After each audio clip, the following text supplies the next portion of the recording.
हाय, संपूर्ण में आपका स्वागत है। आज मैं आपके लिए बहुत अच्छे और आईएमपी प्रीवियस ईयर क्वेश्चंस लेके आया हूँ। हाँ, प्रीवियस ईयर क्वेश्चंस आज मैं 2017 लेवल फर्स्ट के क्वेश्चंस लेके आया हूँ। ध्यान रहे, हम रीट प्री की तैयारी कर रहे हैं, तो रीट प्री के लिए प्रीवियस ईयर क्वेश्चंस देखने ही चाहिए ताकि हम पेपर के पैटर्न्स को समझ सकें। इसलिए मैं आपके लिए 2017 लेवल फर्स्ट के कुछ क्वेश्चंस लेके आया हूँ। और हाँ, यह पेपर बहुत ज़्यादा टफ था, तो अच्छे से ध्यान से पेपर को अटेम्प्ट करें।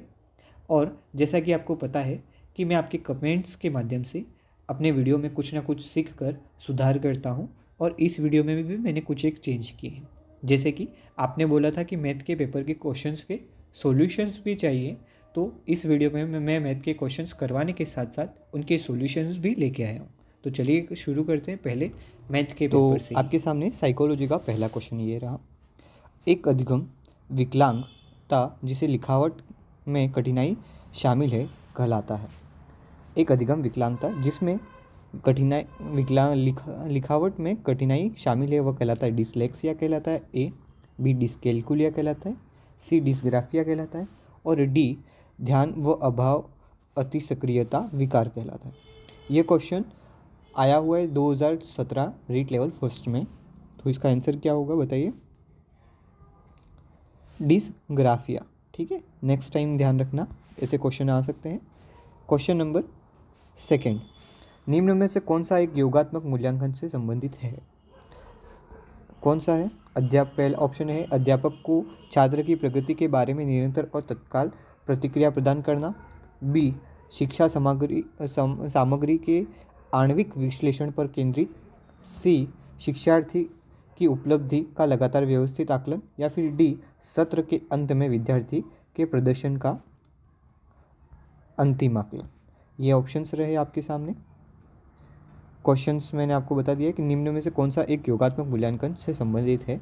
ये क्वेश्चन भी 2017 रीट लेवल फर्स्ट में आया था। इसके ऑप्शंस आपके सामने हैं, आंसर बताइए। हाँ, इसका डी, सत्र के अंत में विद्यार्थी के प्रदर्शन का अंतिम आकलन कहलाता है। ठीक है। थर्ड क्वेश्चन, हार्वर्ड गार्डनर का कहना है कि कई प्रकार की बुद्धि का या दिमाग में के फ्रेम होते हैं, उसके द्वारा सुझाई हुई गई बुद्धि की श्रेणी कौन सी है? विश्लेषणात्मक, रचनात्मक, प्राकृतिकवाद कौशल या फिर व्यवहारवादी बुद्धि। इसका सही आंसर कौन सा होगा बताइए? इसका सही आंसर प्रकृतिवादी कौशल है।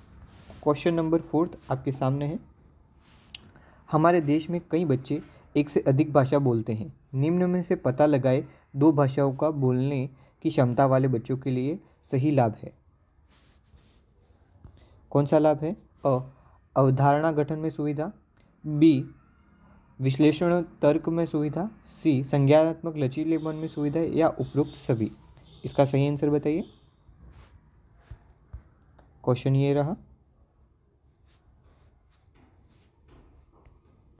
इसका सही आंसर क्या होगा? उपरोक्त सभी। ठीक है। क्वेश्चन नंबर फिफ्थ आपके सामने। एक अध्यापक कक्षा में कुछ गतिविधियां कर रहा है, जैसे न केवल वह पूछ कर कि क्या हुआ बल्कि वह पूछा कि कैसे और क्यों हुआ। मीन्स कि अध्यापक ने पूछा कि क्या और कैसे हुआ, ऐसा पूछा। दूसरा कथन क्या है? उन्हें एक प्रश्न के विभिन्न उत्तरों तथा परख की तुलना करने में मदद करना जो वास्तव में सबसे अच्छा जवाब है। इन गतिविधियों से वह बढ़ावा देने की कोशिश कर रहा है। मीन्स कि अध्यापक किस चीज़ को बढ़ावा दे रहे हैं? समानता को, ए, या फिर बी, आलोचनात्मक सोच को, या फिर सी, एकीकृत सोच को, या फिर अवधारणात्मक मानचित्र सोच को। इसका सही आंसर क्या होगा? बी, आलोचनात्मक सोच को। ठीक है। क्वेश्चन नंबर 6 आपके सामने ये रहा। बच्चे एक सर्वाधिक सृजनशील होते हैं जब वे किसी गतिविधि में भाग लेते हैं। ठीक है, ये क्वेश्चन है आपके सामने कि बच्चे सर्वाधिक सृजनशील होते हैं जब वो किसी गतिविधि में भाग लेते हैं। ऑप्शंस आपके सामने हैं। शिक्षक की डांट से बचने के लिए। दूसरा ऑप्शन है दूसरों के सामने अच्छा करने के दबाव में आकर, अपनी रुचि से, या फिर पुरस्कार के लिए। इसका सही आंसर क्या होगा? स अपनी रुचि के लिए। क्वेश्चन नंबर 7 आपके सामने है। एक मेधावी छात्र अध्ययन में बेहतर उपलब्धि हासिल नहीं कर पा रहा है। मीन्स कि एक अच्छा छात्र है जो अध्ययन में अच्छी उपलब्धि हासिल नहीं कर पा रहा है। शिक्षक को निम्न में से उसके लिए कौन सी गतिविधि अपनानी चाहिए, उसको और उसके अंदर और सुधार लाने के लिए कौन सी गतिविधि शिक्षक द्वारा अपनाई जाए, ऐसा प्रश्न है। उसके बाहर बेहतर प्रदर्शन की प्रतिज्ञा लें।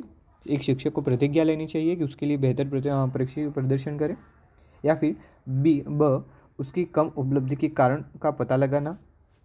या फिर स उसे परीक्षा में कृपांक देना, मीन्स के एक्स्ट्रा मार्क्स देना। या फिर उसके अभिभावक से कहना कि वह उसे से निकाला जाए। इसका सही आंसर होगा ब क्या ऑप्शन है? उसकी कम उपलब्धि के कारण का पता लगाना। ठीक है।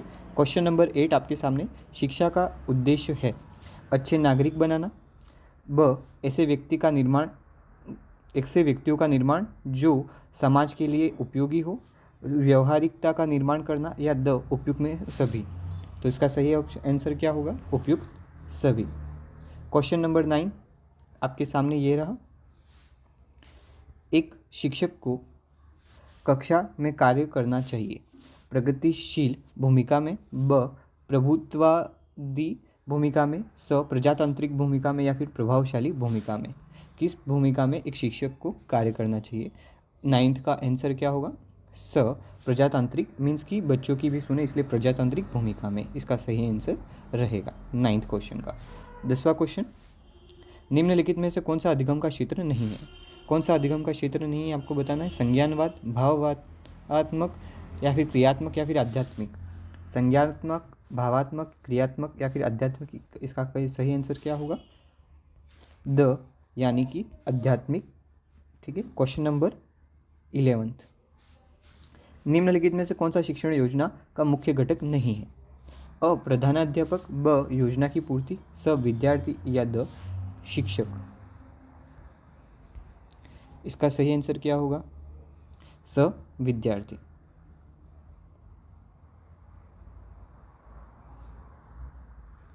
एक मिनट, हाँ स इसका विद्यार्थी होगा। सॉरी, क्वेश्चन गलत है, नहीं है। ठीक है, यानी मुख्य घटक है यूँ पूछा गया था, तो इसका सही आंसर विद्यार्थी होगा। ठीक है। Question number 12। कक्षा शिक्षण में सामूहिक क्रियाकलापों का क्या उद्देश्य है?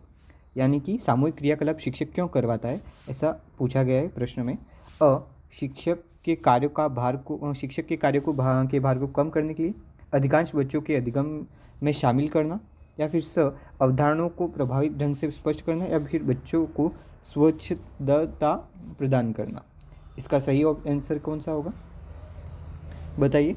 12th का ब, यानी अधिकांश बच्चों को अधिगम में शामिल करना, इसका सही आंसर होगा।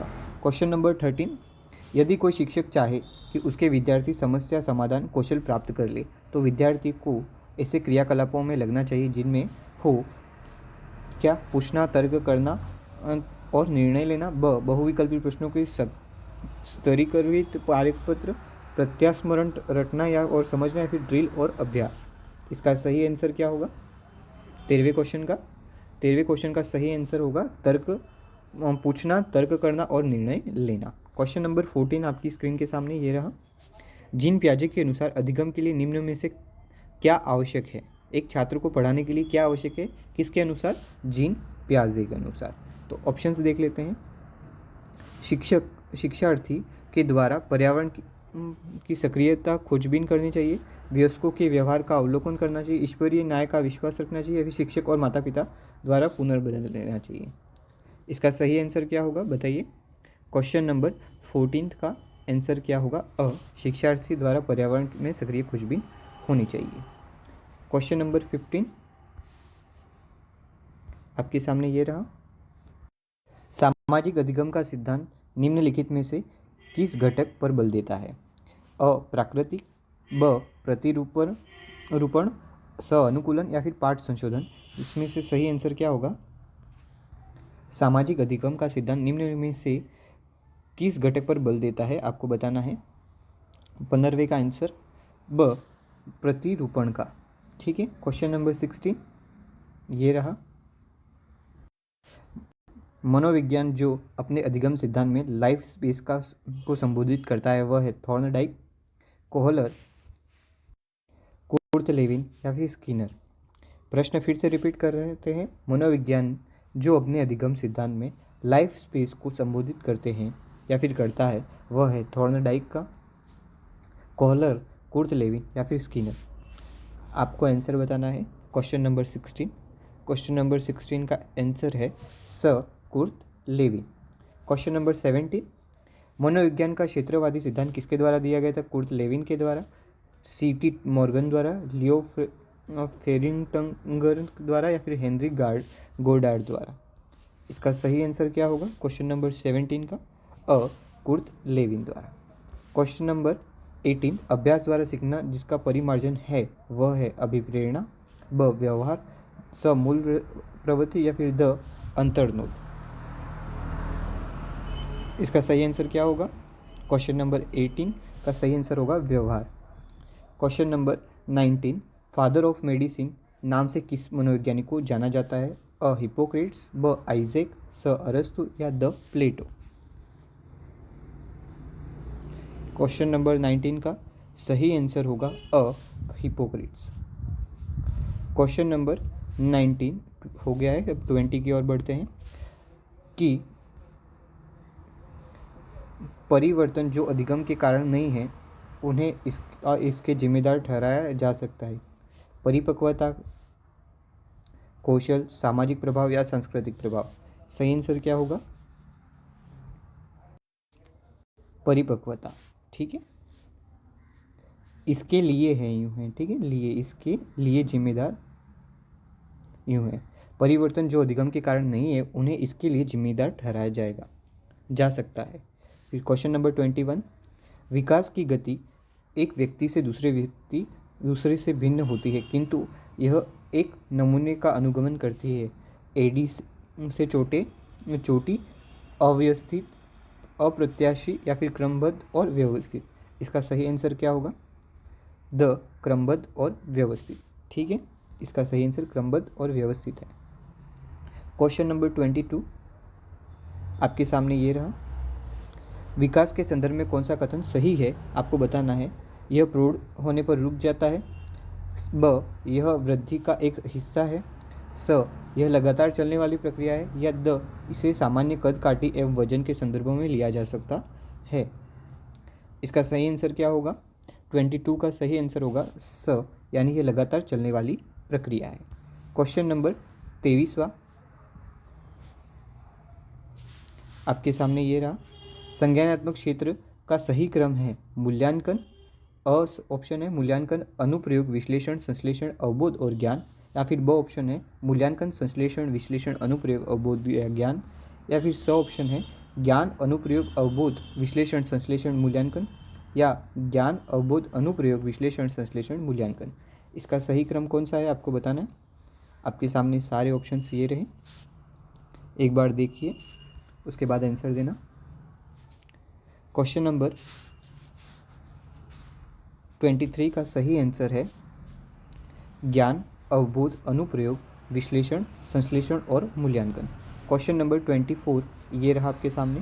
पियाजे ने संज्ञानात्मक विकास के सिद्धांत के किस चरण में बच्चों के संरक्षण का सिद्धांत विकसित हुआ ऐसा माना है या फिर होता है ऐसा कहा है?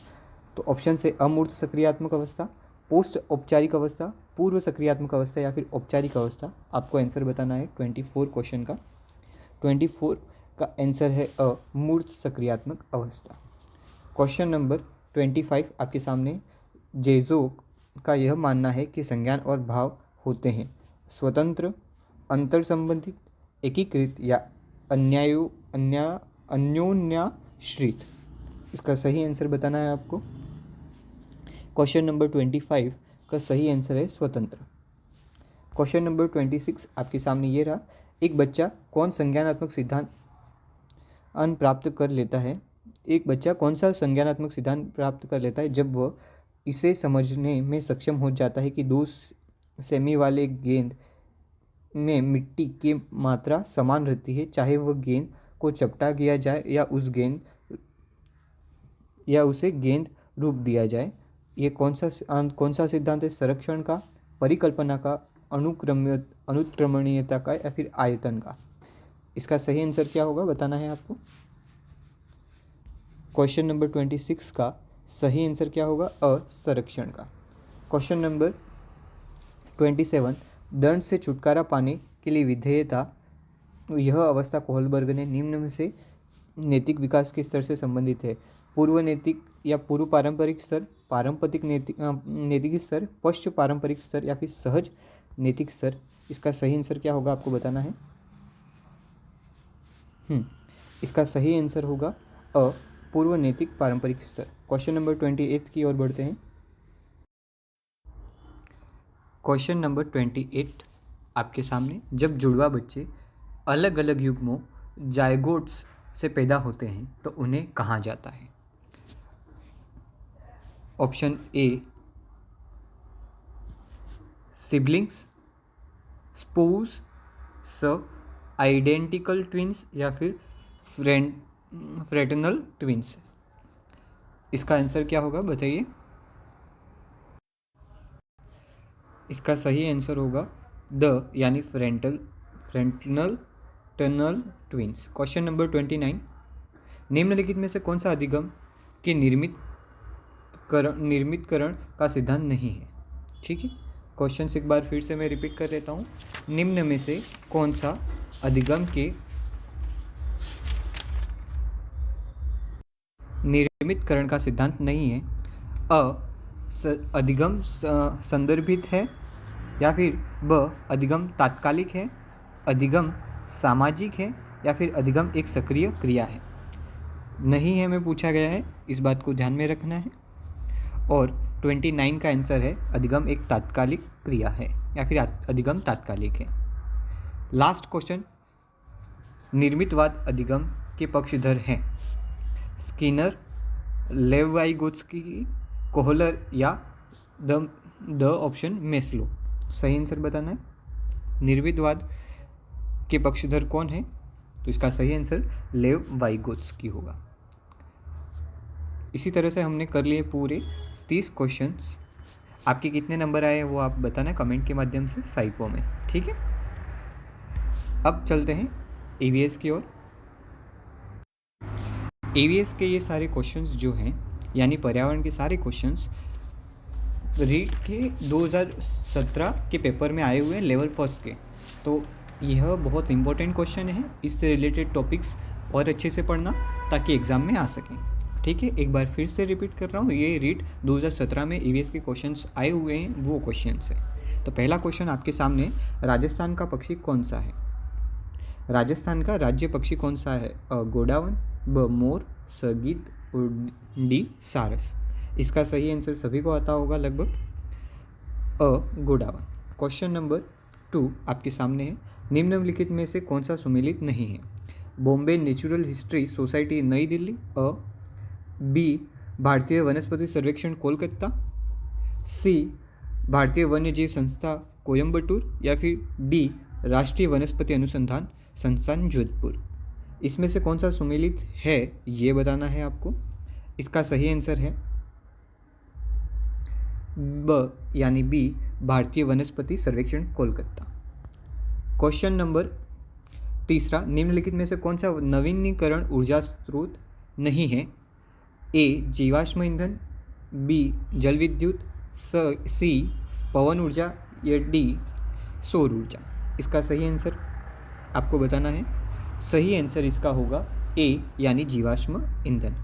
क्वेश्चन नंबर 4, पारितंत्र शब्द का गठन किससे किया गया है?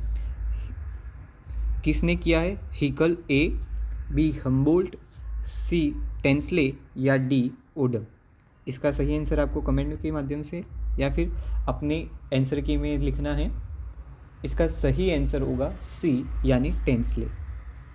क्वेश्चन नंबर 5 आपके सामने है, भारत का सर्वाधिक वर्षा वाला स्थान कौन सा है? ए बेंगलुरु, बी मैसूर, सी श्रीनगर, और डी मोनसिनराम? इसका सही आंसर डी मोनसिनराम होगा। क्वेश्चन नंबर 6 आपकी स्क्रीन के सामने, पर्यावरण के जैविक घटक में सम्मिलित है? ए भूमि, बी वायु, सी पौधे और डी जल। इसका सही आंसर आपको कमेंट के माध्यम से बताना है।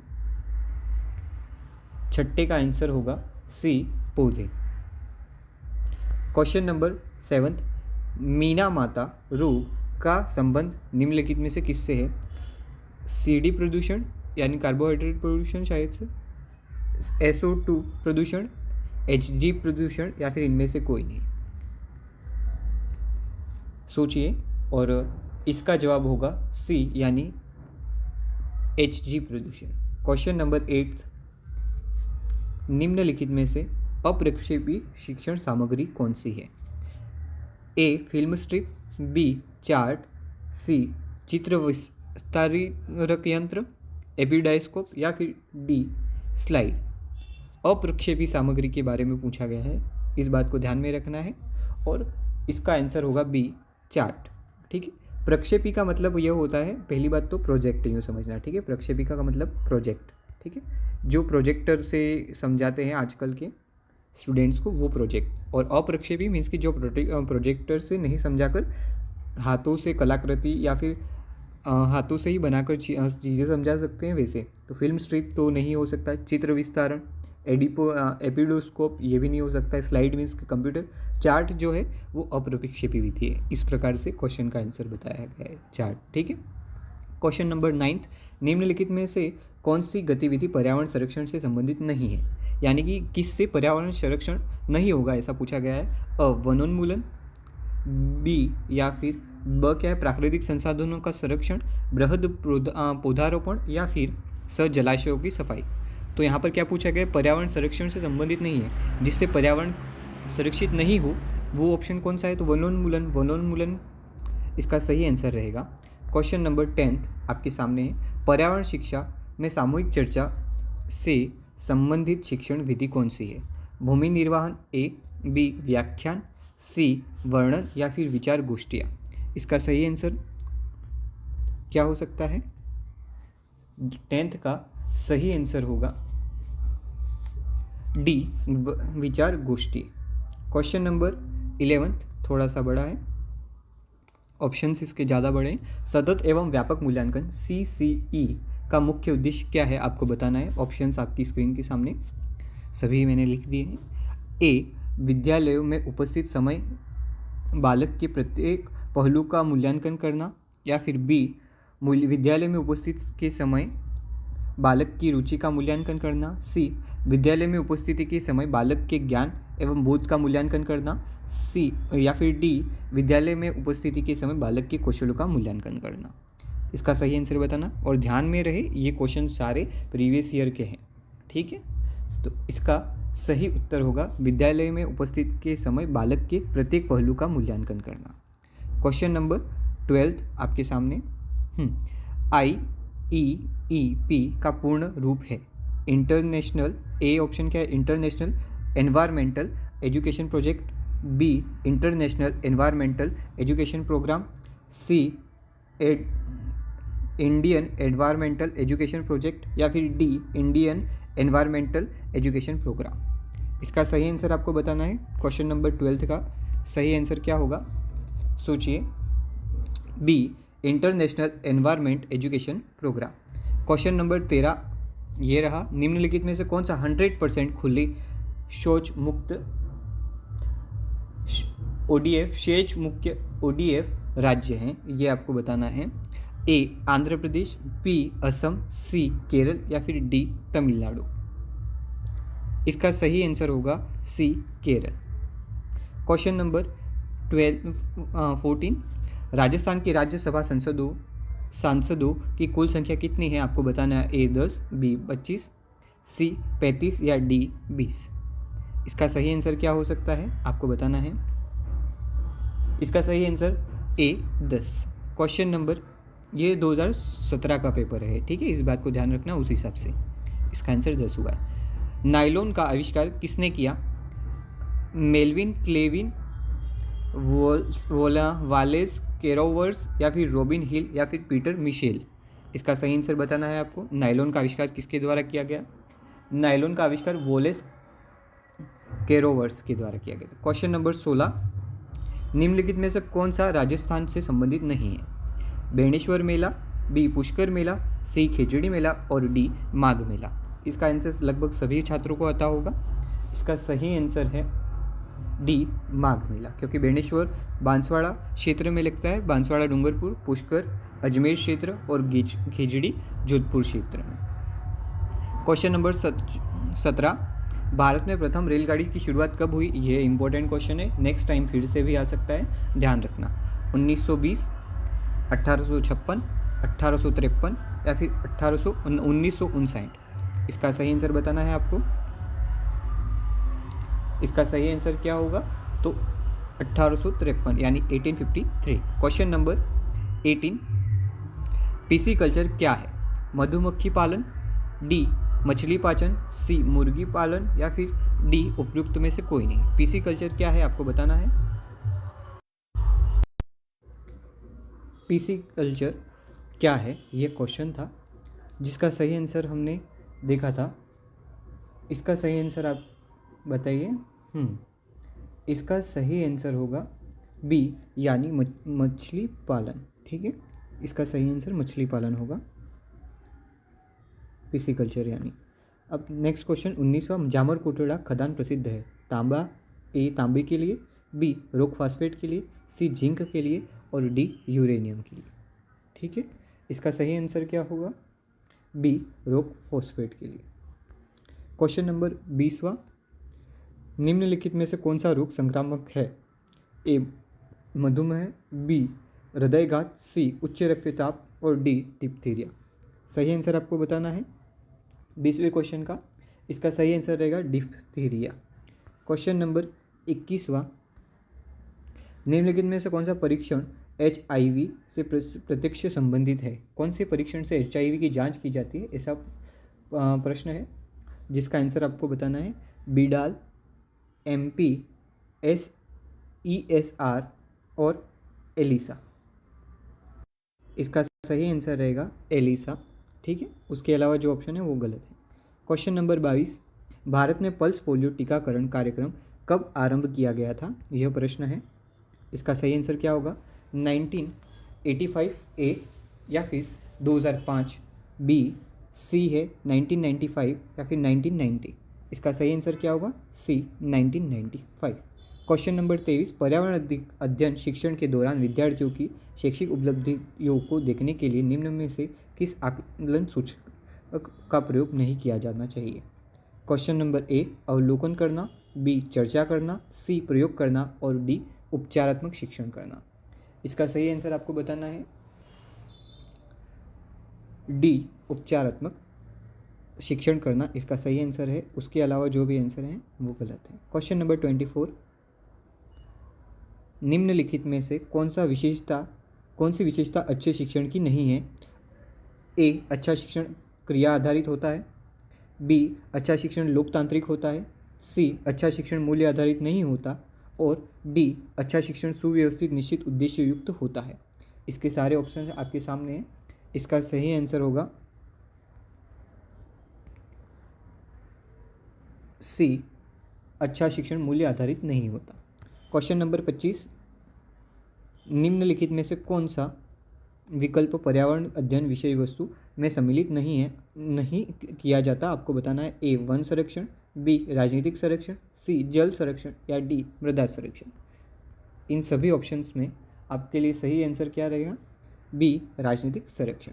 क्वेश्चन नंबर 26 आपके सामने ये रहा, निम्नलिखित में से कौन सा नियम अधिगम के प्रयास व त्रुटि सिद्धांत से संबंधित नहीं है?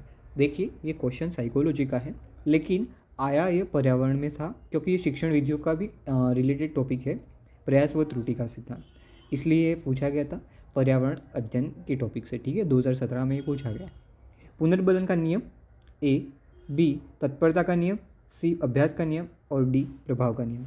इसका आंसर सभी को आता होगा लगभग। पुनर्बलन का नियम इसका सही आंसर है।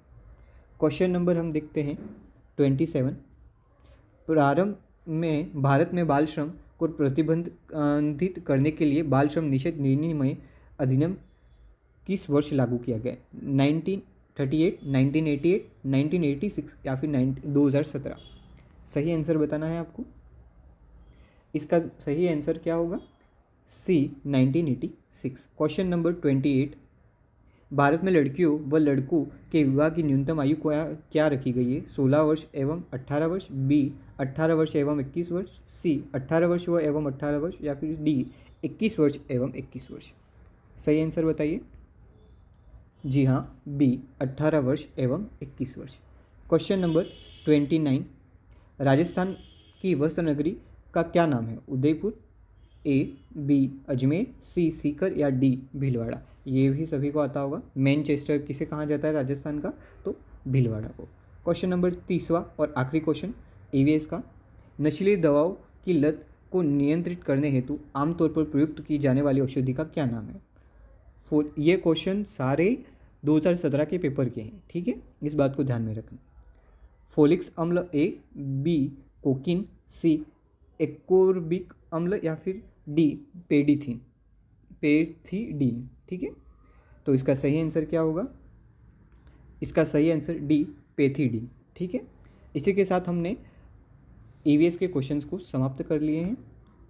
आपको बताना है कि आपके इन ईवीएस के क्वेश्चंस में से 30 में से कितने आ रहे हैं, कमेंट के माध्यम से बताइए। 30 में से 30 आ रहे हैं या 20 आ रहे हैं, कितने आ रहे हैं आपको बताना है, ठीक है, कमेंट के माध्यम से।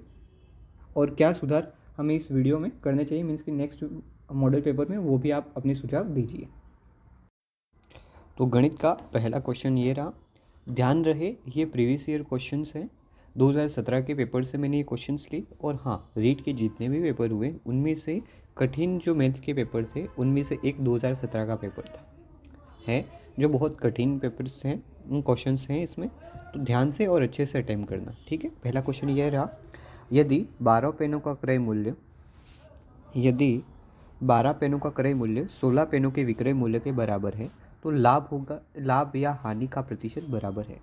आपको क्या बोला गया है कि 12 जो पेन है उनका क्रय मूल्य और 16 पेनों के विक्रय मूल्य का जो विक्रय मूल्य है वो बराबर है, तो लाभ या हानि प्रतिशत बराबर है, तो क्या होगा, हानि होगी या फिर लाभ होगा, वो बताना है। ए 25% लाभ, बी 25% हानि, सी 40% लाभ, या डी 40% हानि। इसका सही आंसर होगा बी 25% हानि। चलिए अब इसका सॉल्यूशन देख लेते हैं कैसे हुआ होगा। तो देखिए, मैंने आपके सामने पहले से ही नोट्स बना कर रखे ताकि आपको समझाने में आसानी हो। कि देखो, पहले क्या बोला, क्रय मूल्य कितना है 12 और विक्रय मूल्य कितना है 16।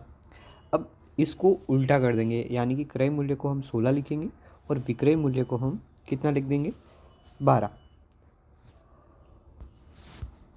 विक्रय मूल्य को हम लिख देंगे 12 और क्रय मूल्य को 16।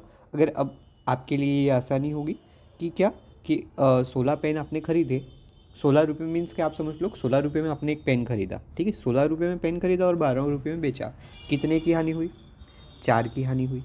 तो हानि प्रतिशत का सूत्र क्या है, पहले ऊपर हानि आती है, फिर जितने का खरीदा वो नीचे संख्या आती है और मल्टीप्लाई 100। तो क्रय मूल्य कितना था 16, तो क्रय मूल्य इधर कितना आया 16, ऊपर हानि लिखी, मल्टीप्लाई बाय 100 किया गया, ठीक है, इस प्रकार से। तो कितना आया 25%, तो ये 25% क्या था, हानि थी। समझ में आ गया ये क्वेश्चन। अगर नेक्स्ट टाइम ऐसा कोई भी क्वेश्चन आए तो आप आसानी से सॉल्व कर देना इस ट्रिक्स के माध्यम से। क्या, अगर जब क्रय मूल्य दिया हो और विक्रय मूल्य दिया हो तो दोनों को उल्टा करके फिर जो लाभ या हानि हुई हो उसको उसका परसेंटेज निकाल देना, जैसा कि मैंने आपको यहाँ पर सिखाया है। क्वेश्चन नंबर 2, ये थोड़ा सा टफ था ऐसा लगता है मुझे, आप देख लेना अपने हिसाब से।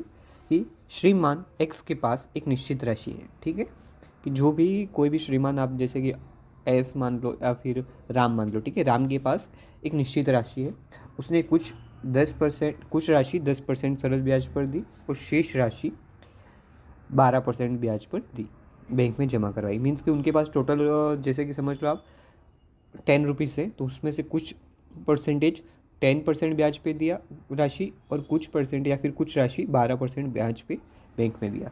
प्रथम राशि का 1/4 हिस्सा व शेष राशि का 5वां हिस्सा बराबर है। यदि 2 वर्ष बाद कुल ब्याज 2500 रुपये है तो जमा की गई कुल राशि बराबर है। ये क्वेश्चंस आपके सामने हैं। अब इसके ऑप्शंस देख लेते हैं। ए 12,000, बी 11,000, सी 11,250 या 11,500 डी। इसका सही आंसर आपको बताना है। क्वेश्चन ये रहे, क्वेश्चन ये रहा, ठीक है। तो इसका सही आंसर होगा 11,250। कैसे हुआ मैं आपको समझा देता हूँ। इसका भी सॉल्यूशन में लेके आया हूँ कि देखो क्या माना हमने, राम जो है उनके पास जो भी राशि थी उनको उन्होंने कितने भागों में बांटा, तो 2 भागों में बांट दिया। पहली राशि को 10% ब्याज पे दिया, व दूसरी राशि को 12% पर। समय क्या है, दोनों में 2-2 वर्ष है, तो दिक्कत की बात नहीं। ए का चौथाई बोला था तो 1/4 होगा, तो 1/4 भी लिख सकते हैं और A/4 भी लिख सकते हैं। बी का 5वां हिस्सा बोला था तो 1/5 होगा, तो B/5 या फिर 1/5 भी हम लिख सकते हैं। यहाँ तक की समरी आपको समझ में आ गई होगी। जो जैसा बोला था वैसे ही हमने किया है, ठीक है। एक बार फिर से क्वेश्चंस की ओर देख लेते हैं हम, ताकि और अच्छे से समझ। जैसे कि हमने क्या माना था कि वो जो भी राम है, श्रीमान राम जैसे हमने मान लिया था, उनके पास 10% सरल ब्याज की दर कुछ राशि बोला है, तो एक भाग 10% ब्याज पर दिया और शेष भाग 12%, ठीक है। जब मांग करवाई, प्रथम का 1/4 बोला है और शेष का 5वां हिस्सा बोला है। 2 वर्ष के लिए बोला है और कितने पैसे मिल रहे, 2500। वही हमने किया। तो A प्लस बी का SI कितना हो रहा है इधर, 2500 रुपये। तो A का सूत्र क्या है, P/R/T/100 plus P/R/T/100 is equal to 2500। P कितना माना है हमने, 4x, क्योंकि A बराबर कितना था, 4x था, और B कितना माना है, 5x। तो A अनुपात B अनुपात क्या होगा, 4x इंटू अनुपात 5x। तो अब P की जगह हम यहाँ पर हमेशा क्या लिखेंगे, 4x, और B में 5x लिखेंगे, जो कि मैंने यहाँ पर समीकरण में लिखा है, देख लीजिए अच्छे से। 4x इंटू 10 इंटू 2/100 और 5x इंटू 10 इंटू 12 इंटू 2/100, और आंसर हमारे कितना आना चाहिए, 2500 इक्वल्स टू 2500। अब यहाँ से समीकरण को हल करेंगे तो 1250 आंसर आएगा, ठीक है। अब दोनों का योग 2500 है, तो 4x और 5x कितना होता है, 9x, और x का मान हमें पता है, 9 इंटू कितना करेंगे, 1250, तो कितना आ जाएगा आंसर, 1150। इस तरीके से हमने क्वेश्चंस को हल किया है। ये एक बार फिर से आप देख लेना, ठीक है, ताकि और अच्छे से आपको समझ में आ सके। क्वेश्चन नंबर अब तीसरे की ओर बढ़ते हैं। क्वेश्चन नंबर तीसरे में क्या कहा गया है, पानी और शर्करा 3 लीटर के मिश्रण में, पानी की और शर्करा के 3 लीटर मिश्रण में 40% शर्करा है, मीन्स की शुगर है, ठीक है। यदि 1 लीटर पानी इस मिश्रण में मिला दिया जाए तो नए मिश्रण की शर्करा का प्रतिशत बताइए। यहाँ पर आपको क्या बोला है वो पहले मैं बाद में समझाता हूँ, अभी ऑप्शंस देख लेते हैं। ऑप्शन ए है 25%, बी है 30%, सी है 35% और डी है 40%। प्रश्न में क्या कहा गया है कि एक जग है, ऐसा मानो, उसमें 3 लीटर पानी भी है, 3 लीटर पानी है, और उसी में 40%, 3 लीटर में ही 40% क्या है, तो शक्कर है। जैसे कि मैं आपको बोलूँ कि 3 लीटर पानी है, उसमें आधी तो शक्कर है, मीन्स कि 50% क्या है, शक्कर। वैसे ही यहाँ पर कितना बोला गया है, 40% शक्कर है, ठीक है। अब उसी जग में 1 लीटर और पानी डाल दिया तो परसेंटेज कम होगा। जैसे कि आप बोलते हो कि किसी भोजन में या फिर दूध में शक्कर ज़्यादा पड़ जाती है, दूध और मिला देते थे ताकि शक्कर की मात्रा कम हो सके और शक्कर का स्वाद कम हो सके। वैसे ही पानी में 40% शक्कर थी, तो 1 लीटर और पानी मिलाने पर शक्कर की मात्रा कितनी कम हुई या फिर कितनी नहीं हुई, यूँ पूछ रहा है। अब शक्कर की मात्रा कितनी रहेगी उस पानी में, जब जिसमें कितना हो गया है पानी, अब 4 लीटर। तो अब इसके लिए हम क्या करेंगे, पहले तो संख्या मात्रा निकालेंगे, 40% यानी कितनी मात्रा हुई, तो देखो पानी 3 लीटर था, ठीक है, शर्करा 40% थी, तो मात्रा निकालने के लिए क्या किया, 3/100 मल्टीप्लाई 40, तो कितना आया, 6/5, तो नंबर्स में कितना आया, 1.5 लीटर, ठीक है, 1.2 लीटर, सॉरी 1.2 लीटर कितनी है, शुगर है, यानी कि 3 लीटर में 1.2 लीटर तो शुगर है। अब 4 लीटर में भी उतनी ही रहेगी, शुगर तो उतनी ही रहेगी, लेकिन परसेंटेज चेंज आएगा, तो बटे में क्या हो जाएगा, 4 हो जाएगा। जैसे कि 3 लीटर प्लस 1 लीटर 4 लीटर हुआ, 4 लीटर का में 1.2 शुगर का परसेंटेज हमको ज्ञात करना पड़ेगा। तो परसेंटेज के लिए क्या किया, 1.2/4 इंटू 10, क्योंकि डेसिमल हटाया हमने, यहाँ पर डेसिमल हटाने पर नीचे 10 लग गया और मल्टीप्लाई में 100 कर दिया। तो अब इससे 4 से काटा 3 बार आया और 10 से ये 0 काट दिया तो कितना बचा 3 इंटू 10 30%। इस प्रकार से हमारा आंसर क्या आया 30% बी। ठीक है, कोई डाउट हो तो एक बार फिर से रिवाइज करके देख लेना और उसके बाद भी अगर आपको समझ में नहीं आए तो कमेंट के माध्यम से बताना। मैं नेक्स्ट वीडियो में इसी का सॉल्यूशन अच्छे से करके लेके आऊँगा। ठीक है, क्वेश्चन नंबर 4 आपके सामने ये रहा कि कबीर ने 10 रुपये में 11 की दर से पेंसिलें खरीदी। मीन्स कि 10 रुपये की उसने कितनी पेंसिलें खरीदी 11। वह 11 रुपये में दर की दर से बेच देता है। अब क्या किया उसने 11 रुपये में 10 पेन बेच दिए तो उसे उसका लाभ प्रतिशत कितना होगा वो आपको बताना है। ऐसा यहाँ पर कहा गया है। तो कितना होगा ए 10%, बी 11%, सी 20% या डी 21%। अब इसका सही आंसर तो होगा डी 21%। ठीक है, इसका सही आंसर क्या होगा डी 21%। अब इसका सॉल्यूशन देख लेते हैं। देखिए उसने पहले क्या किया था 10 रुपये में 11 पेन खरीदे थे और 11 रुपये में 10 पेन खरीदे थे। तो हम क्या करेंगे इधर क्रॉस मल्टीप्लाई करेंगे और फिर परसेंटेज निकाल देंगे। क्रॉस मल्टीप्लाई किया तो कितना आया 121 और 100, दोनों को घटाया कितना आया 21 बटा 100 और परसेंटेज निकालने के लिए मल्टीप्लाई 100। तो अब कितना परसेंटेज आ गया 21%। आप इसको समीकरण से सॉल्व करेंगे तो आ जाएगा। ठीक है, क्वेश्चन नंबर 4 भी हमने अच्छे से किया। अगर समझ में ना आए तो मैं फिर से बोल रहा हूँ, कमेंट के माध्यम से मुझे बताएं ताकि मैं और अच्छे से समझाने की कोशिश कर सकूँ। ठीक है, यहाँ पर एक समीकरण दी गई है। यदि x प्लस 5/6 है, ठीक है 5 यहाँ पर लिख देता हूँ ताकि और इजी पड़े। 5/6 प्लस 7/9 प्लस 4/22, ठीक है, और प्लस 4/22 नहीं है, यहाँ पर 9 है, इस बात का ध्यान में रखना। ठीक है, हाँ 5/7 है, यहाँ पर मिस टाइप हुआ है तो मैं अच्छे से आपको क्वेश्चन मीन्स की समझा देता हूँ लिख के। यहाँ पर मिस टाइप हुआ है। प्रश्न है x प्लस 5/6 प्लस 5/7 प्लस 4/9, ठीक है, इक्वल्स 2 और 125 बटे 125 बटे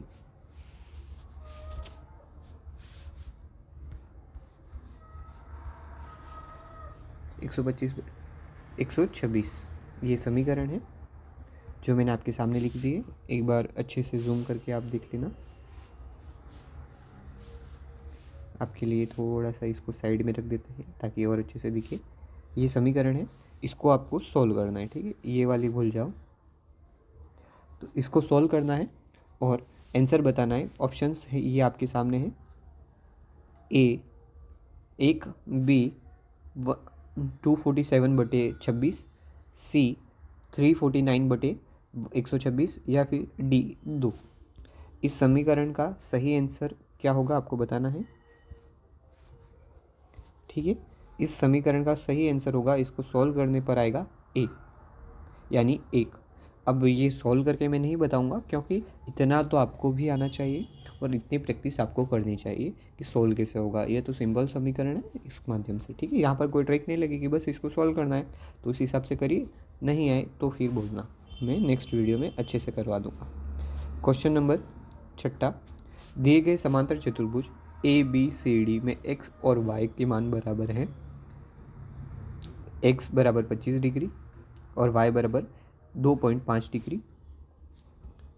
B है x बराबर 12.5 डिग्री और y बराबर 25 डिग्री। C है 15 डिग्री, x और y कितना है 30 डिग्री। और D में क्या कहा गया है 30, x बराबर 30 डिग्री और y बराबर 15 डिग्री। तो इसमें से कौन सा ऑप्शन सही है वो बताना है। इसका सही आंसर होगा y बराबर 25 और x बराबर 12.2 यानी बी आंसर सही रहेगा। अब इसको सॉल्व करके बताता हूँ मैं आपको। देखो, आमने सामने की भुजाएं जो रहती है वो बराबर रहती है, इस बात को ध्यान में रखना है। जैसे कि ये है तो ये दोनों भी बराबर होंगे। तो उसी हिसाब से मैंने यहाँ पर लिखा क्या किया है 2x plus 5y is equal to 150 और 4x प्लस y बराबर 175, ठीक है, यानी 75। अब यहाँ पर किसी एक संख्या यानी x के मान को बराबर करेंगे या फिर y के मान को x बराबर करेंगे। तो मैंने यहाँ पर 2 के साथ इस समीकरण का मल्टीप्लाई किया है और 4 इसके साथ समीकरण करवा के फिर क्या समीकरण बनवाइए 4x प्लस 10y बराबर 300 और जो नीचे जो समीकरण थी वो वैसे ही रहने दिए 4x माइनस y बराबर माइनस का 75। अब यहाँ पर जो सिंबल थे वो मैंने चेंज होंगे, इस कारण से मैंने भी चेंज किए हैं। जैसे कि प्लस होगा तो उसके बाद उसको चेंज करके हमें क्या करना पड़ेगा, माइनस करना पड़ेगा, इसलिए हमने यहाँ पर माइनस लिखा है। तो कितना होगा, x x कट जाएगा और फिर कितना बचा 9y बचा, तो इक्वल में यहाँ पर कितना बचेगा 225, तो उस हिसाब से y का मान 25 आ जाएगा। और इस समीकरण में हम देखेंगे तो 25 सिर्फ y में एक ही जगह पर है, यहाँ पर b के ऑप्शन में, क्योंकि a ऑप्शन में 12.5 है, c ऑप्शन में y का मान 30 है और d ऑप्शन में y का मान 15 है। तो इस हिसाब से हमने शॉर्टली फटाफट से b का मान क्या निकाल दिया, मतलब कि y का मान 25 है, वो बी ऑप्शन राइट है, वो हमने निकाल दिया। क्वेश्चन नंबर 7, दिए गए वृत्त में थीटा का मान बराबर है a 35 degree, b 45 degree, c 55 degree और d 65 यानी 65 डिग्री। इसका सही आंसर आपको बताना है। ये रही आकृति, अगर आपको सही से ना दिखे तो इसका सही आंसर क्या होगा वो आपको बताना है। सी 55 डिग्री इसका सही आंसर रहेगा। देखिए, हमेशा याद रखना कि एक आधार यानी कि ये तल से जितने भी कोण बनते हैं, ठीक है, जैसे कि यहाँ पर तो वो सभी समान रहते हैं, ठीक है। तो उस हिसाब से यहाँ से ये वाला कोण 40 डिग्री है, तो यहाँ से ये वाला कोण भी कितना होगा 40 डिग्री, ये तो पता चल गया। अब इसी त्रिभुज को बाहर निकाल दो, यहाँ पर 40 डिग्री है, यहाँ पर 85 डिग्री दिया हुआ है। अब इसका मान ही तो निकालना है, तो इसका मान क्या है, वो अगर तीनों कोणों का योग कितना होता है 180 डिग्री, तो 85 प्लस 40 कर दो और माइनस में 180 कर दोगे, कितना आएगा 55 डिग्री। इसका यह आंसर इस प्रकार से निकाला गया है, ठीक है। क्वेश्चन नंबर 8वां, दो पूर्ण संख्याएं दी गई हैं, यदि बड़ी संख्या के तिगुने का छोटी संख्या से विभाजित किया जाता है तो भागफल 4 और शेषफल 3 प्राप्त होता है। यदि छोटी संख्या 7 गुने को बड़ी संख्या से के 7 गुने को बड़ी संख्या से विभाजित किया जाता है तो भागफल 5 है और शेषफल 1 प्राप्त होता है, तो छोटी संख्या बराबर है। हाँ, अब देखिए कितना टफ क्वेश्चन है और ये आपके सिलेबस में नहीं है। हंसने की बात नहीं है या फिर मुझको टेंशन नहीं है ऐसा मत सोचिए, क्योंकि 2017 में भी ये सिलेबस में नहीं था और उसके बाद भी ये क्वेश्चन आया था। तो हमें इससे ये सीखना चाहिए कि हमारे पेपर में कुछ भी आ सकता है, रिस्क नहीं लेनी चाहिए। जिस प्रकार से 2017 में हुआ था कि यह बीजगणित का सवाल है और सिलेबस में नहीं थी बीजगणित, तो भी आया था, तो हल्का फुल्का एक आधा सिंपल सा सवाल आ सकता है, ठीक है। तो किसी भी चैप्टर को या फिर किसी भी चीज़ को हमें सिंपल नहीं समझना है। तो इसके ऑप्शन देख लीजिए, ए 25, बी 18, सी 36 और डी 50। इसका सही आंसर आपको बताना है। इसका सही आंसर क्या होगा, बी 18, ठीक है। इसका सही आंसर बी 18 होगा। कैसे हुआ मैं आपको समझा देता हूँ कि देखो, पहले तो इन्होंने क्या बोला है, दो पूर्ण संख्याएं दी गई हैं, ठीक है, यानी कि कोई भी दो संख्याएं दी गई हैं। यदि बड़ी संख्या यानी कि अब एक संख्या बड़ी है तो x को बड़ा माना, इसलिए y का सिंबल ऐसे किया है, y की जगह मैंने सिंबल ऐसे किया है, ठीक है, x को बड़ा माना है, ठीक है।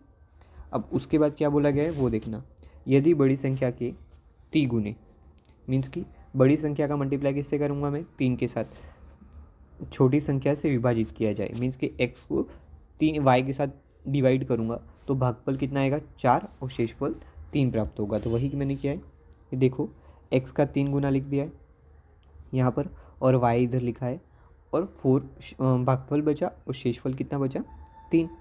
अब देखो हमेशा याद रखना कि इन दोनों का मल्टीप्लाई करके इन दोनों का योग करते हैं, जो संख्या थी वैसी संख्या वापस आती है। यानी कि भागफल और शेषफल का योग और जिससे भाग किया जा रहा है उसका अगर हम मल्टीप्लाई करें तो जितने भाज्य था वही यहाँ पर, जैसे कि 3x था 3x आ जाएगा जो यहाँ पर है। तो देखो 3x is equal to 4y plus 3y। अब इस समीकरण को हम यहाँ पर इतना ही रहने देते हैं, आगे वाली मैं ट्रिक बाद में बताता हूँ। सेकंड क्या बोला गया था लाइन में वो देखिए, ठीक है। यदि छोटी संख्या के 7 गुने बड़ी संख्या से विभाजित किया जाए तो भागफल कितना 5 और शेषफल कितना 1 प्राप्त होगा। तो वही ट्रिक वापिस से कि छोटी संख्या का 7 गुना बोला है तो 7y, x के साथ डिवाइड किया जाए तो भागफल कितना बचा 5 और 1 कितना बचा शेषफल, ठीक। तो वही लिखा है। फिर कितना किया हमने 7y 5x प्लस 1 ये लिख दिया और इसको मैंने सीधा कर दिया, इसी मतलब कि 5 को इधर ले आया हूँ तो कितना बचा 7y minus 5x is equal to 1।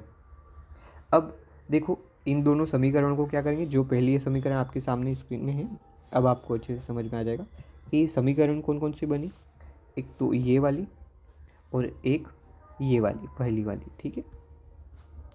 अब इन दोनों को माइनस करेंगे। अब इनमें से एक नंबर कॉमन लेना पड़ेगा, जैसे कि 3x है तो यहाँ पर भी 3x होना चाहिए, या फिर कोई भी x की दोनों संख्याएं बराबर होनी चाहिए या y की। तो मैंने क्या किया इधर कि इसके साथ मैंने 5x, हाँ इसके साथ 3 का मल्टीप्लाई किया है और इसके साथ मैंने 5 का मल्टीप्लाई किया है ताकि दोनों नंबर कॉमन हो जाए। जैसे कि यहाँ पर मैंने स्क्रीन पे बताया 5 का मल्टीप्लाई किया है 3x माइनस 4y बराबर 3, और नीचे किसके साथ किया है 3x बराबर मल्टीप्लाई 5x माइनस 7y बराबर 1। अब इसको घटाएंगे तो y का मान आ जाएगा कितना 18, और y का मान हमें कितना किसका मान पूछा था सबसे छोटी संख्या का, तो इस हिसाब से बी आंसर सही रहेगा। ये पूरी समीकरण है आपके सामने, किस प्रकार से मैंने सॉल्व किया वो समझा दिया है, ठीक है। क्वेश्चन नंबर 90 की ओर बढ़ते हैं। 9th क्वेश्चन, ये आपको कठिन लग सकता है लेकिन है नहीं। एक मिनट देख लेते हैं, हाँ क्वेश्चन देख लेते हैं।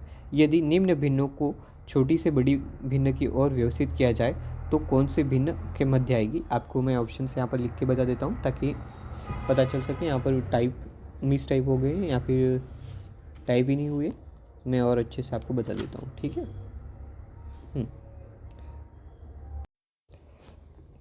1/3 30%, 0.133 और 0.909/3 इनको अपने छोटी से बड़ी भिन्न की ओर व्यवस्थित किया जाता है तो कौन सी भिन्न मध्य आएगी, आपको ये बताना है, ठीक है। ये आपके लिए क्वेश्चन है। अब इसको सॉल्व कीजिए। ये अगर आप देखें सावधानी से तो बहुत ज़्यादा सिंपल है। ऑप्शंस देख लेते हैं। ए 0.909, बी 0.313, सी 31% और डी 3/10। इसको अब सॉल्व करेंगे तो इसका सही आंसर क्या आएगा आपको बताना है। इसका सही आंसर आएगा सी 31%। कैसे आया मैं आपको समझाता हूँ, बहुत इजी था। देखिए पहले क्या लिखा हुआ है 1/3, 1/3 को अगर सॉल्व करेंगे आप तो क्या आएगा 0.33। उसके बाद क्या लिखा था 31, यहाँ पर 30% था या फिर 30%, 31% था, ठीक। यहाँ पर ऑप्शंस में, लेकिन कोई दिक्कत नहीं होगी, वो 31% कर देना इसको आप, ठीक है। 30% था तो 31% कर देंगे, कोई दिक्कत नहीं है। 31% करेंगे तो कितना हुआ 0.310।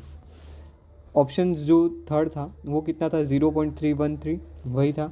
नेक्स्ट ऑप्शन क्या था 0.909/3 था, तो कट किया तो कितना है 0.303, और लास्ट कितना था 3/10, तो इसका कितना होगा 0.0300। अब इनको सही क्रम से जमाएं तो सबसे छोटी संख्या कौन सी है, ये रही, ठीक है। उसके बाद छोटी संख्या कौन सी है तो 303 दूसरी, उसके बाद 310 तीसरी, 300 3.13 चौथी और ये पाँचवीं। इस प्रकार से हमने क्रम जमा दिया। इन्होंने पूछा क्या था, कौन सी बीच के क्रम में रहेगी, तो 3 नंबर वाली बीच के क्रम में रहेगी, तो कौन सी 31%, जो कि ये रहा। इस प्रकार से हमने इस सवाल को सॉल्व किया। क्वेश्चन नंबर 10th, जो कि बहुत ज़्यादा इजी था, आपको दिखा देता हूँ। यदि 9x76 माइनस x9y9, तो आंसर आ रहा है 93yy7। तो x का मान, x और y का मान ज्ञात करना है। ऑप्शन ए है x बराबर 9 और y बराबर 3, या फिर x बराबर 3 और y बराबर 9, सी x बराबर 5 या फिर y बराबर 9, और डी x बराबर 4 और y बराबर 8। इसका सही आंसर आपको पता है, यहाँ पर लिखा हुआ है सी, x बराबर 5 और y बराबर 8। क्वेश्चन नंबर 11 है, श्री के x के पास 55,600 रुपये है। उसने इसे एक योजना में निवेश किया और उसके धन का 8 गुना प्राप्त हुआ। ठीक है, पहली बात ये बोल गई इस, ठीक है। फिर उसने 57,986 एक संस्था को दान दिए और पुनः उसने बचे हुए धन का निवेश किया और इसका केवल 1/3 प्राप्त किया। अब x के पास बराबर धन है, मीन्स कि x के पास कितना धन है वो आपको बताना है। कि एक x नामक व्यक्ति या फिर राम नामक व्यक्ति है जिसके पास 55,600 रुपये हैं। ठीक है, उन्होंने एक योजना में निवेश किए और उसका कितना 8 गुना प्राप्त हुआ, और उसके बाद जितना भी प्राप्त हुआ उसमें से 57,986 रुपये एक संस्था को दान दिए, और जितने भी बचे उसका 1/3 उनको फिर से प्राप्त हुआ। निवेश किया तो उनके पास धन कितना बचा है वो बताना है। ये ऑप्शंस आपके सामने रहे। ऑप्शन ए है 1,28,938, ऑप्शन बी है 1,29,838, ऑप्शन सी है 1,28,948, और ऑप्शन डी है 1,29,848। इसका सही आंसर आपको बताना है। सही आंसर होगा ऑप्शन ए। ठीक है, क्वेश्चन नंबर 12, यदि एक समबाहु बहुभुज की 9 भुजाएं हैं तो प्रत्येक बहिष्ठ कोण बराबर होगा। Option A 36 degree, option B 40 degree, option B 140 degree, और ऑप्शन डी 160 डिग्री। आपको सही ऑप्शन ढूंढकर आंसर बताना है। इसका सही आंसर क्या होगा? इसका सही आंसर होगा ऑप्शन बी 40 डिग्री। कैसे हुआ मैं समझाता हूँ। यहाँ पर देखो क्या किया गया है कि बहिष्ठ कोण बोला गया है। अब बहिष्ठ कोण के लिए आपको जितनी भी संख्या भुजाओं की दी गई है उसका 360 में भाग देना पड़ता है, तो आंसर डायरेक्ट आ जाएगा 40 डिग्री। कितना इजी था देखा। अब नेक्स्ट क्वेश्चन करते हैं, क्वेश्चन नंबर 13। एक वर्ग का परिमाप कितना है? 144 सेंटीमीटर। यदि एक आयत का क्षेत्रफल इस वर्ग के क्षेत्रफल के बराबर है तथा आयत की लंबाई कितनी है? 81 सेंटीमीटर, तो आयत की लंबाई व चौड़ाई में अंतर होगा बराबर कितना होगा ये पूछा गया है। ऑप्शन ए 16, ऑप्शन बी जो है वो 64 है, ऑप्शन सी जो है वो कितना है 65, और ऑप्शन डी 36 सेंटीमीटर है। तो आपको बताना है कि कौन सा सही है। ठीक है, इसका सही आंसर क्या होगा? Option C 65 centimetre. कैसे हुआ मैं आपको समझाता हूँ। ठीक है, सॉरी, इसका सही आंसर होगा 65 सेंटीमीटर ही सही है। कैसे हुआ आंसर मैं दिखा देता हूँ आपको। कि एक वर्ग का परिमाप बोला है, वर्ग के परिमाप का सूत्र क्या है? 4 इंटू भुजा, तो 4 इंटू ए बराबर कितना हुआ है? 144। तो ए इज इक्वल टू 36 हुआ। वर्ग का क्षेत्रफल और आयत का क्षेत्रफल आपको बराबर बताया गया। तो वर्ग के क्षेत्रफल का सूत्र क्या है? ए स्क्वायर, और आयत के क्षेत्रफल का सूत्र क्या है? तो वो सूत्र है एल इंटू बी। तो यहाँ पर वर्ग का जो क्षेत्रफल है उसका स्क्वायर कितना होता है? 1296, और आयत के लिए उसकी लंबाई बताई गई है, चौड़ाई नहीं, तो 8x लिखा है, ठीक है। अब जो 81 था वो 1296 के नीचे आ जाएगा, तो कितना बचेगा, x बराबर 16।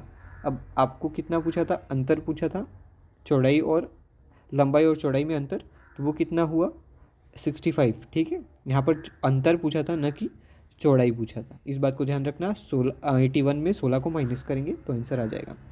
नेक्स्ट क्वेश्चन आपके सामने ये रहा, यदि मप 408 और 1032 बराबर 1032x प्लस 40 408 है, y है, तो x प्लस वाई 7 है, तो x माइनस वाई बराबर होगा a 3, b -3, c 2 या फिर d कितना लिया हुआ है -2। तो अब इसका सही आंसर क्या होगा आपको बताना है। इसका सही आंसर b -3 होगा। कैसे होगा मैं समझा देता हूँ आपको, कि पहले तो एलसीएम लेने को बोला गया है किसका, 408 का, तो हमने एलसीएम लिया, सॉरी एचसीएफ महत्तम समापवर्तन बोला है, यानी कि एचसीएफ, तो कितना आया 24, ठीक है। एचसीएफ 24 हुआ क्योंकि इन तीनों का 4 इंटू 3 इंटू 2 करेंगे तो आ जाएगा 24। अब देखो 24 इज इक्वल टू 1032 और 32x और -408 y। ऐसा क्यों किया, क्योंकि यहाँ पर बोला गया है कि महत्तम समापवर्तन बराबर कितना है, किसका महत्तम समापवर्तन 408 का, और 1032 का समापवर्तन कितना है 1032x और प्लस 408 y के बराबर है। तो इसलिए मैंने यहाँ पर लिखा कि 24 बराबर 1032x माइनस 408y। अब इस हिसाब से अगर इसको काटें तो कितना बचेगा, एक बराबर मीन्स कि 24 के टेबल में ये सभी आते हैं, कितनी बार एक वो देखना है, तो 43 बार 1032 आता है और 408 17 बार बोलने पर आता है, इसलिए कट कटा के कितना हुआ, एक बराबर 43x माइनस 17y। ये पहली समीकरण बनी।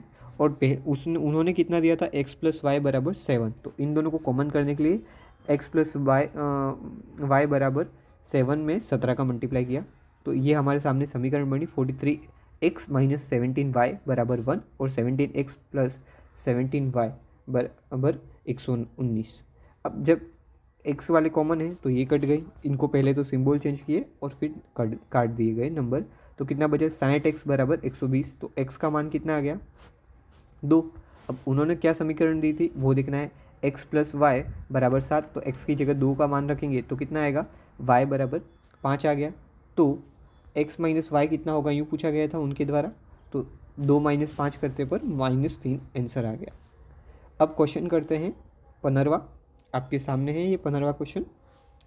15वां क्वेश्चन है 60, 105 और 135 छात्रों वाले 3 विषयों क्रमशः विज्ञान, अंग्रेजी और गणित की एक परीक्षा का आयोजन किया जा रहा है। प्रत्येक कमरे में बैठने की क्षमता समान है, तो एक कमरे में केवल एक ही विषय के छात्र हैं, तो आवश्यक कमरों की न्यूनतम संख्या बराबर है। मीन्स की कमरों की संख्या पूछिए और प्रत्येक कमरे में कितने स्टूडेंट्स बैठेंगे कम से कम वो बताना है, लेकिन हर एक कमरे में फिक्स स्टूडेंट बैठेंगे, उस बात का ध्यान रखना है।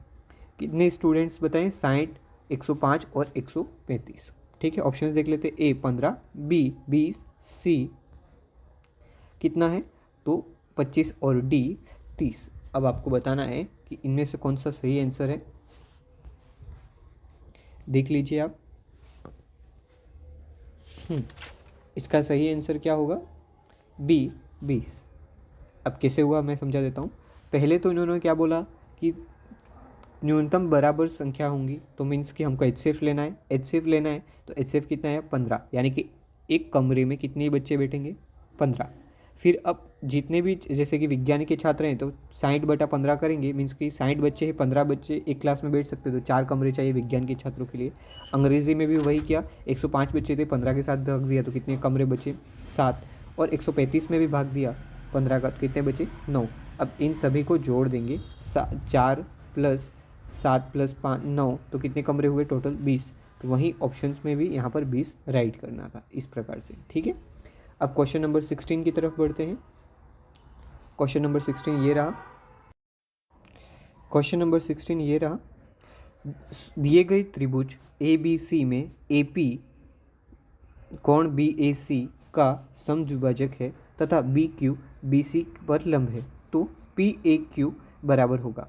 Means option A 20, option B 40 degree, option C 15 degree और ऑप्शन डी कितना है 25 डिग्री। आपके सामने ये आकृति बनी हुई है। आपको बताना है कि ऑप्शन पी ए क्यू यानी कि ये वाली आकृति बतानी है पी ए क्यू। तो ये वाली आकृति बतानी है कि यहाँ पर कितने डिग्री का कोण बनेगा वो बताना है आपको। ठीक है, इस बात का ध्यान रखना है आपको। ऑप्शंस आपके सामने हैं। इसका सही आंसर होगा ए यानी कि 20 डिग्री। अब देखिए, पहले तो हम समझते हैं एक एक त्रिभुज को निकाल कर कि सॉल्यूशन देख लेते हैं। तो कैसे करना है, सबसे पहले एक त्रिभुज को निकालो यानी कि ये वाला सिर्फ बी ए बी सी। अब ए बी सी को निकाला मैंने, आपके सामने यहाँ पर सॉल्यूशन रखा है ए बी सी। यहाँ पर एक कितना दिया हुआ है 75 और दूसरा कितना दिया हुआ है 35। तो ये कितना होगा ए बराबर 70। अब सेकेंड लाइन यहाँ पर इन्होंने क्या बोला था वो देखिए, ए पी जो है वो दोनों बी ए सी और बी ए सी का समद्विभाजक है। मीन्स कि इस त्रिभुज का समद्विभाजक है। तो समद्विभाजक यानी कि ये जितने का कोण होगा उसको दो भागों में बांटा जाएगा। तो 70 का है कोण, तो ये कितने भागों में बांटा गया 35 और 35। अब इस वाले त्रिभुज को देखते हैं, जैसे कि यहाँ पर चित्र में दिया गया है। सिर्फ इस त्रिभुज को देखिए, हमने अभी तक ये वाला त्रिभुज देखा है जिसमें एक 35 आ गया है और यहाँ पर 75 है। तो इस कोण और इस कोण को ज्ञात करना है पहले। तो ये कोण कितना ज्ञात हुआ 15 डिग्री। कैसे ज्ञात हुआ, तो वो देखिए 35 डिग्री पहले से था और उसको साइड में रखना है। पहले यहाँ पर 90 डिग्री और 75 डिग्री को जोड़ेंगे और 180 में से माइनस करेंगे तो ए बराबर कितना आ जाएगा 15 डिग्री। ठीक है, अब ए बराबर 15 डिग्री आया है अभी। ठीक है, और पहले कितना था 35 डिग्री। तो 15 में से 35 डिग्री माइनस करेंगे कितना आंसर आएगा 20 डिग्री। वो इसका आंसर रहेगा।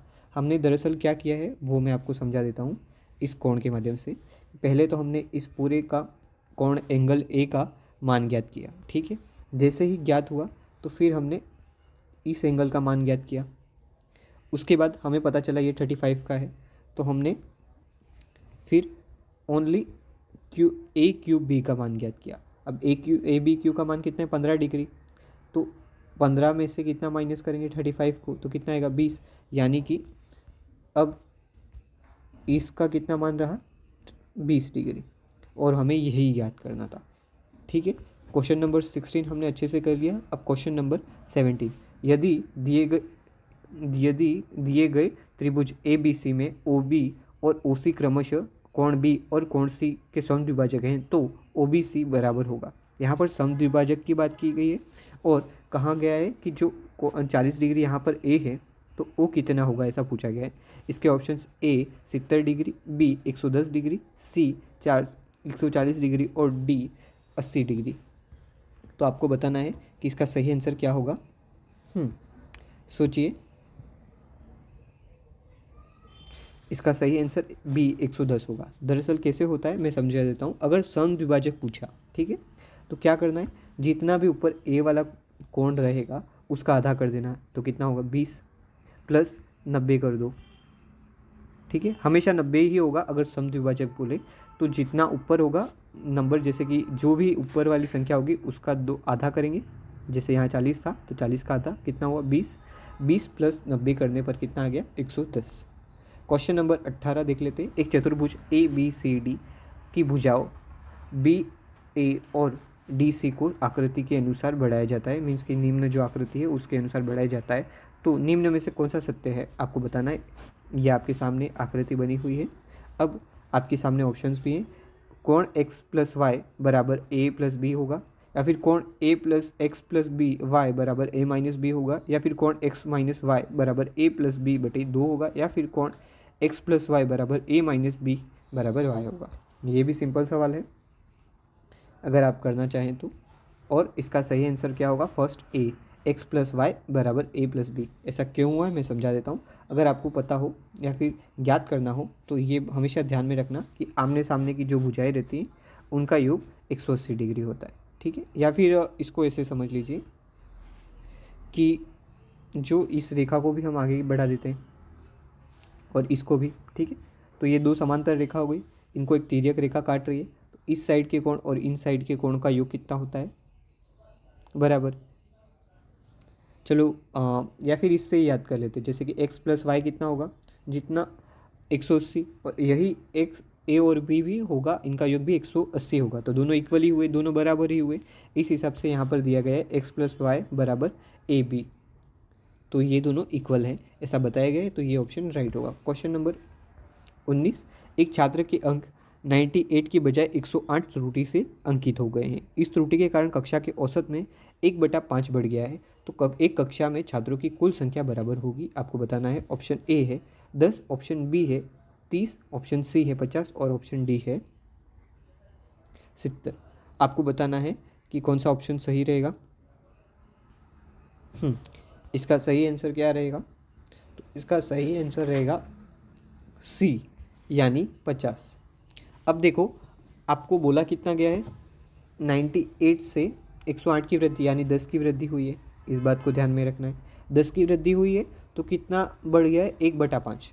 अब जितने भी ऑप्शन है उनको रखो, जैसे कि 10 की वृद्धि हुई, और यहाँ का सूत्र क्या है, मीन्स की ट्रिक क्या है, वृद्धि के जितने भी अंक है बटे संख्या। अब कितने अंक है वृद्धि के, 10, और यहाँ पर संख्या कितनी दी हुई है, जैसे कि पहली 10 है तो 10 के नीचे 10 रखा गया तो कितना आया, 1। तो ये नहीं हो सकता क्योंकि वृद्धि कितने की हुई है, 105 की, 1/5 की। सेकेंड ऑप्शन क्या है, 30, तो वृद्धि की संख्या कितनी है, 10/3 का रखा तो 1/3 आया। तो ये भी नहीं हो सकता क्योंकि कितनी होनी चाहिए, 1/5 की। अब 10/50 रखा तो कितना आंसर आया, 1/5। तो और यहाँ पर वृद्धि कितना बोला गया था, पहले से ही 1/5 की बढ़ गई है, तो ये 50 वाला ऑप्शन सही रहेगा इस प्रकार से। अब नेक्स्ट क्वेश्चन की बात करते हैं। निम्नलिखित में से कौन सा कथन गणित की प्रकृति को नहीं दर्शाता है, आपको बताना है। ऑप्शन ए, गणित की अपनी भाषा होती है जिसके माध्यम से सूत्र प्रत्यय सिद्धांत प्रतिपादन किए जाता है। बी ऑप्शन है, गणित में अमूर्त प्रत्ययों को की व्याख्या का अवसर होता है। सी ऑप्शन है, गणित में सामान्यीकरण का क्षेत्र संकुचित होता है। और ऑप्शन डी, गणित संख्या स्थान माप आदि गणित का आधार है। इनमें से कौन सा गणित की प्रकृति को नहीं दर्शाता है, वो वाली चीज़ आपको बतानी है। तो इसका सही आंसर क्या होगा, सी, गणित में सामान्यीकरण का क्षेत्र संकुचित होता है। क्वेश्चन नंबर 21वां, गणित की जाति तथा वृद्धि देश की संपन्नता से बढ़ती संबंधित है। यह कथन गणित के कौन से मूल्य को प्रदर्शित करता है, आपको बताना है। ऑप्शंस आपके सामने हैं। ऑप्शन ए है गणित का सामाजिक मूल्य, ऑप्शन बी है गणित के नैतिक मूल्य, ऑप्शन सी है गणित के कलात्मक मूल्य और ऑप्शन डी है गणित के अनुशासनात्मक मूल्य। इसका सही आंसर आपको बताना है। इसका सही आंसर क्या हुआ, गणित के सामाजिक मूल्य। क्वेश्चन नंबर 22, एक ऐसी योजना जो यह जानने का प्रयास करती है कि विद्यार्थी कितना समझते हैं और इस आधार पर यह तय किया जा सके कि प्रत्येक की व्यक्तिगत अथवा वर्ग की आवश्यकता के अनुसार भविष्य का शिक्षित तय हो सके कहलाता है। ठीक है, ये क्वेश्चन है, एक बार फिर से मैं रिपीट कर लेता हूँ। एक ऐसी योजना जो यह जानने का प्रयास करती है कि विद्यार्थी कितना समझते हैं या फिर समझे हैं, ठीक है, और इस आधार पर यह आवश्यकता के अनुसार भविष्य की प्रत्येक यह तय किया जा सके कि प्रत्येक की व्यक्तिगत अथवा वर्ग की आवश्यकता के अनुसार भविष्य की शिक्षण तय हो सके कहलाता है। क्या कहलाता है, योगात्मक आकलन, सूचनात्मक आकलन, निदानात्मक आकलन या फिर परीक्षण। आपको इनमें से एक सही ऑप्शन बताना है। इसका सही आंसर क्या रहेगा, निदानात्मक आकलन। क्वेश्चन नंबर 23, निम्नलिखित में से कौन सा अनौपचारिक आकलन की विशेषता को नहीं दर्शाता है, आपको बताना है। अनौपचारिक आकलन की विशेषता नहीं बताता है, वो ऑप्शन आपको सही करना है। ठीक है, विद्यार्थी अपनी उत्तर पुस्तिका में जैसा कार्य कर रहे हैं उसे उस तरफ देखना, या फिर बी, विद्यार्थी जब अन्य विद्यार्थी को समझाने अथवा चर्चा में व्यस्त हो उनको सुनना, या फिर सी, अध्यापक द्वारा पूछे गए प्रश्नों पर दिए जाने वाले उत्तरों को मॉनिटरिंग करना, या फिर डी, कि विद्यार्थियों को उतने उत्तर पुस्तिकाओं को जांचकर अंक ग्रेडिंग प्रदान करना। इनका सही आंसर आपको बताना है। इसका सही आंसर क्या होगा? डी, विद्यार्थी की उत्तर पुस्तिका को जांचकर अंक या ग्रेडिंग प्रदान करना। यह आंसर नहीं है, मतलब कि आकलन की विशेषता को नहीं दर्शाता। क्वेश्चन नंबर 24 आपके सामने, सभी अध्यापकों को शुद्ध गणित शब्दावली के उपयोग हेतु प्रोत्साहित किया जाता है और विद्यार्थियों के मध्य शुद्ध शब्दावली उपयोग हेतु बढ़ावा देती है। इस शब्दावली को जाना जाता है। गणित शिक्षण में भाषा, बी गणित शिक्षण में मूल्य, सी गणित शिक्षण में सहसंबंध और डी गणित शिक्षा में उपकरण। इसका सही आंसर क्या होगा आपको बताना है। इसका सही आंसर क्या होगा? ए गणित शिक्षण में भाषा। क्वेश्चन नंबर 25, नीचे दिए गए कथनों में से कौन सा कथन गणित की विशेषता को सही नहीं दर्शाता? आपको बताना है इनमें से कौन सी गणित की विशेषता नहीं है, ऐसा आपको बताना है। ऑप्शन डी, विचारों का तार्किक विज्ञान है, गणित विचारों का तार्किक विज्ञान है। ऑप्शन बी, गणित मनुष्य के मस्तिष्क में तर्क की आदत को बनाने का मार्ग है। सी, गणित अमूर्त विज्ञान नहीं है। और डी, गणित को संख्या एवं स्थान के वैज्ञानिक रूप में परिभाषित किया गया है। इसमें से कौन सा आंसर सही है आपको बताना है। सी, ठीक है, गणित अमूर्त विज्ञान नहीं है। क्वेश्चन नंबर 26, विद्यार्थियों द्वारा गणितीय समस्याओं के हल करने के दौरान की जाने वाली गलतियों की प्रकृति एवं विशेषताओं को जानने की प्रक्रिया को कहा जाता है? ए यानी गणित में विषय वस्तु विश्लेषण, बी गणित में त्रुटि विश्लेषण, सी गणित में विषय वस्तु संश्लेषण और डी गणित में त्रुटि संश्लेषण। इसका सही आंसर आपको बताना है। इसका सही आंसर होगा बी गणित में त्रुटि विश्लेषण। क्वेश्चन नंबर 27, नए प्रकरण के प्रति विद्यार्थियों का ध्यान आकर्षित करने के लिए अध्यापक द्वारा कक्ष में प्रस्तुत की जाने वाली परिस्थितियों को कहते हैं? क्या कहते हैं आपको बताना है। पूर्व ज्ञान, बी प्रस्तावना, सी उद्देश्य कथन और डी आदर्श प्रश्न। इसमें से क्या एक अध्यापक द्वारा किया जाता है वो बताना है आपको। बी ऑप्शन इसका सही रहेगा, प्रस्तावना। क्वेश्चन नंबर 28, निम्नलिखित में से कौन सा कथन गणित के पाठ्यक्रम निर्माण को अच्छी तरह से नहीं दर्शाता है? आपको बताना है कि किससे अच्छी तरह से पाठ्यक्रम नहीं निर्मित हो सकता। गणित का पाठ्यक्रम विद्यार्थी केंद्रित होना चाहिए, बी गणित का पाठ्यक्रम क्रिया आधारित होना चाहिए, सी गणित का पाठ्यक्रम मनोवैज्ञानिक एवं तार्किक ढंग से व्यवस्थित होना चाहिए। ऑप्शन डी, गणित का पाठ्यक्रम गणित अध्यापक की सहमति के आवश्यक नहीं मानता है। इसमें से कौन सा ऑप्शन सही है आपको बताना है। इसका सही आंसर होगा डी, गणित का पाठ्यक्रम गणित अध्यापक की सहमति की आवश्यक नहीं मानता है। ये उसका सही आंसर होगा। क्वेश्चन नंबर 29, निम्नलिखित में से कौन सी विधि विद्यार्थी में गणित की संबंधित कमजोरी जानने की अच्छी विधि नहीं है? आपको बताना है कि इसमें से कौन सी अच्छी विधि नहीं है, वो बताना है आपको। ठीक है, निम्नलिखित में से कौन सी विधि विद्यार्थियों में गणित संबंधित कमजोरी जानने की अच्छी विधि नहीं है? ऑप्शन ए है विद्यार्थी को कक्षा के अंदर व बाहर प्रश्न करना। ऑप्शन बी मौखिक कार्य। ऑप्शन सी विद्यार्थी की उत्तर पुस्तिकाओं का विश्लेषण और ऑप्शन डी विद्यार्थियों में तुलना करके। इसमें से सही आंसर क्या होगा आपको बताना है। इसका सही आंसर होगा डी, विद्यार्थियों की तुलना करके।